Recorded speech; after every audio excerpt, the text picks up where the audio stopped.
Guys, for today's video ay gagawa tayo ng napakasarap at napaka-refreshing na strawberry ice cream na alam kong magugustuhan nyo rin. At ito ang ating mga kailangan.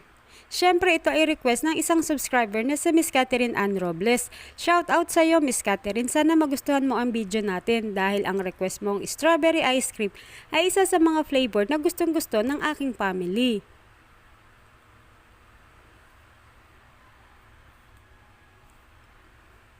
Siyempre, gagawin na natin ito.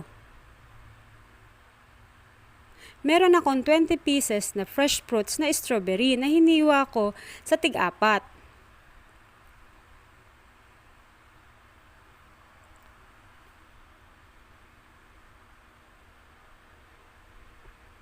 Nilagyan ko ito ng 3 tablespoon na white sugar.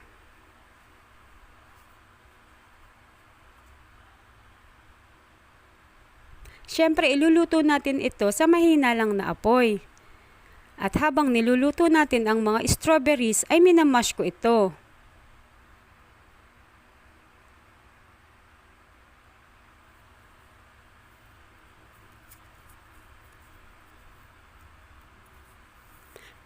Guys, kung mas marami pang strawberries yung gusto nyong ilagay, ay mas maganda dahil mas malasa at syempre mas masarap.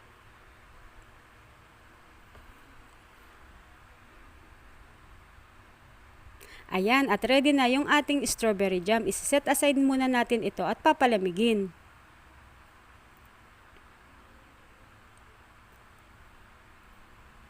At sa isang lagayan, inilagay ko dito yung 2 pack ng all-purpose cream na na-chill na overnight at ibibit ko lang ito sa low speed lang. Ayan, at double volume na yung ating all-purpose cream na binit natin ng low speed in 5 minutes. Siyempre, isasama na natin dito yung ating Alaska creme densada na ibibit natin into a medium speed ng 5 minutes.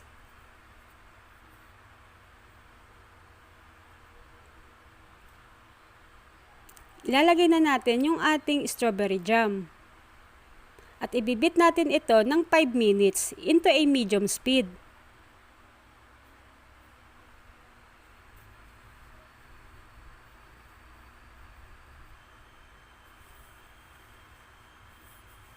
Siyempre, inilagay na natin yung ating condensed milk na 1 can. Ibibit natin ito ng 5 minutes into a medium speed ulit. Dito ay nag-drop tayo ng 3 drops na red color para naman mas mabuhay yung ating ice cream. Ayan, at buhay na yung ating ice cream dahil sa inilagay natin na food coloring na kulay red.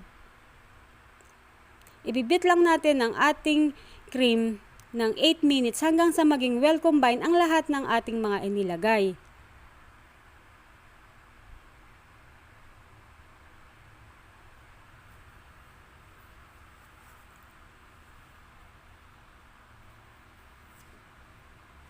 Ayan, at very thick and smooth na yung ating ice cream.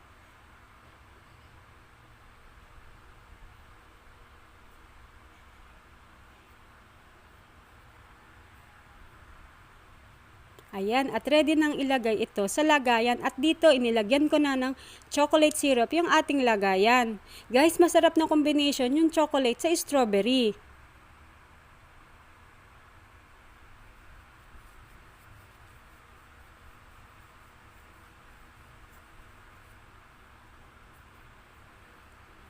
Ayan, at naglagay din ako sa ibabaw ng chocolate syrup.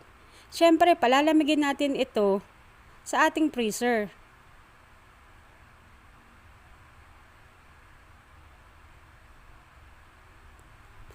Ayan, at ready nang i-scoop ang ating napakasarap na strawberry ice cream.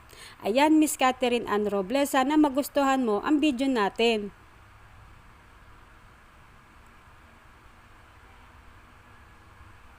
Kaya naman, mag-like, share, and subscribe kayo para sa more videos na i-upload natin. Kaya hanggang sa susunod na video, bye!